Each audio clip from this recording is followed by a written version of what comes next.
si Aliyah. Dahil papasok na siya. Ayan na, ready na silang pumasok. Ayan.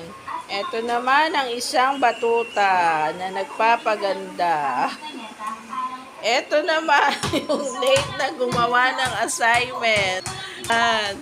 Hindi naggawa kanina ng assignment. Ayan naman ngayon, o diba? Ngayon siya nagbibilang ng assignment. At ngayon nagmamadali na siyang gumawa. At yung isa naman, nag-e-emote niya sa sulok. Yan, nag-e-emote siya. Ito, sobrang nagpapaganda. Yan na sila. Yan. Ay, talaga, hindi niya masagutan yata, oh. Tulungan niya. Yan, kasi